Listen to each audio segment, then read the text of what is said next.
Oi, gente, eu sou Lígia Oda, sou BCBA, sou psicóloga e hoje vim falar um pouco sobre a questão do luto e da aceitação, né? Quando a gente está diante da possibilidade de um diagnóstico de autismo ou quando a gente já tem um diagnóstico de autismo para as nossas crianças. Eu acho que a gente fala pouco sobre o processo todo, né? E foca bastante na questão da intervenção precoce e o que a gente pode oferecer.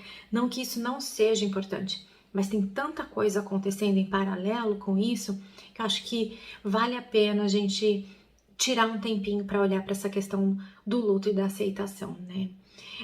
O luto, ele vem de uma dor muito intensa, né, por uma perda, né, relacionada a uma perda.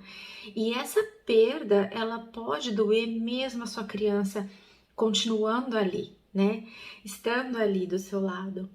E eu acho que é importante a gente falar que isso também é muito natural nesse processo. Então, existe sim uma perda daquela criança que você sonhava, idealizava, esperava, ou da família que você idealizava, imaginava, né?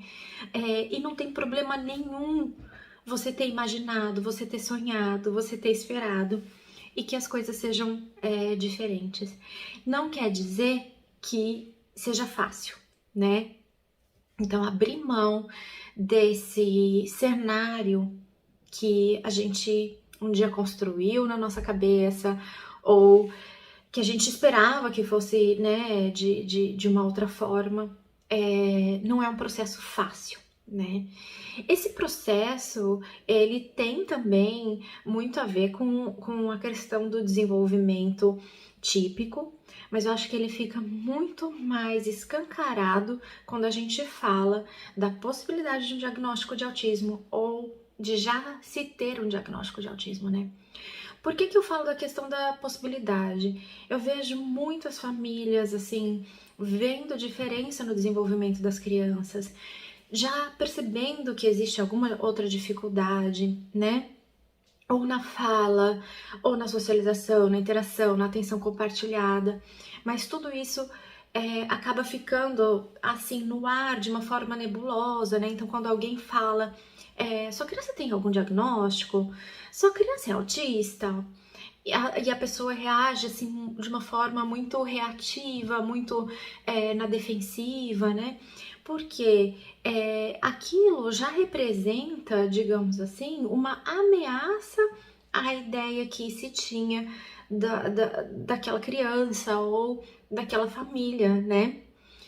E aí, inclusive, buscar por atendimento, por avaliação, se torna muito mais difícil. Por quê? Porque a família entra nessa esquiva existencial por muito tempo, né? Então a família fica ali buscando por sinais de não, tá vendo? Mas agora ele tá falando um pouquinho, ou tá falando mais, tá interagindo mais, enfim. A gente fica buscando sinais de que não precisa de uma avaliação, não existe um diagnóstico. E conforme o tempo vai passando, a gente vai se deparando com outras situações que vão confrontando essas outras provas de que não se necessitaria avaliar, né, a criança. Ao